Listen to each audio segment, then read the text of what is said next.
Hi, இன்றைக்கி நம்ம இந்த வீடியோவில் என்ன பார்க்க போகிறோன்னா, நம்மளோட பிளாகில் வந்து ஆட்சன்ஸ் அக்கௌண்ட் வந்து எப்படி வந்து க்ரியேட் பண்ணுறதுன்ற பார்க்க போகிறோம். அதுக்கு வந்து உங்கள் பிளாகில் வந்து லாகின் பண்ணிவிட்டு ஏர்னிங்ஸ்ன்ற ஒரு ஆப்ஷன் இருக்கும். அதை வந்து நீங்கள் கிளிக் பண்ணிங்கன்னா இந்த மாதிரி ஒரு பேஜ் ஓப்பன் ஆகும். இதில் வந்து நீங்கள் சைன் அப் ஃபார் ஆட்சன்ஸ்ன்றதை வந்து கிளிக் பண்ணிங்கன்னா உங்களுக்கு வந்து அடுத்து வந்து இந்த பேஜ் ஓப்பன் ஆகும்.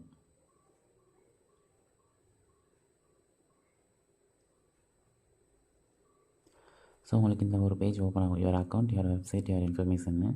ஸோ இந்த இதில் வந்து எக்ஸிஸ்டிங் ஜிமெயில் ஐடியில் தான் உங்களுக்கு வந்து அக்கௌண்ட் ஓப்பன் பண்ணணும்னா நீங்கள் வந்து எஸ் வந்து கிளிக் பண்ணலாம். அப்படி இல்லாட்டினா கிரியேட் ஆர் யூஸ் அனதர் அக்கௌண்ட்டில் வந்து நீங்கள் கிளிக் பண்ணிவிட்டு அனதர் அக்கௌண்ட் வந்து நீங்கள் வந்து க்ரியேட் பண்ணிக்கலாம். எனக்கு இது தான் வேணும், அதனால் நான் எஸ்ன்னு கிளிக் பண்ண போகிறேன்.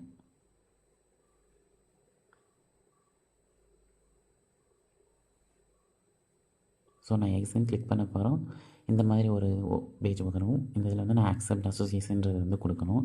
இதுக்கப்புறம் வந்து எனக்கு வந்து ஒரு மெசேஜ் வரும். ஸோ இந்த மாதிரி எனக்கு ஒரு மெசேஜ் வரும், கங்க்ராச்சுலேஷன்ஸ் வரும். ஸோ இதை வந்து நான் கண்டினியூ பண்ணணும். கண்டினியூன்ற ஒரு ஆப்ஷனை வந்து கிளிக் பண்ணணும். ஸோ இந்த மாதிரி கிளிக் பண்ணும்போது என்னோடய பிளாகருக்கு போகும். என்னோடய பிளாகரில் வந்து ஆட்சன்ஸ் ஆட் டிஸ்பிளே செட்டிங்ஸ்னு ஒன்று இருக்குது.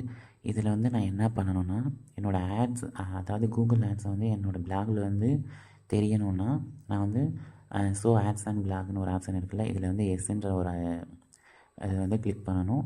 தென் display ads below my post and இந்த சைட் பண்ணுறதை கிளிக் பண்ணணும். ஸோ இந்த மாதிரி நீங்கள் கிளிக் பண்ணிக்கிட்டிங்கன்னா 1 வீக்கில் வந்து உங்களுக்கு வந்து மெயில் வரும். அதுக்கப்புறம் வந்து உங்களுக்கு ஆட்ஸ் வந்து உங்களுக்கு உங்கள் பேஜில் வந்து தெரிய ஆரம்பிக்கும்.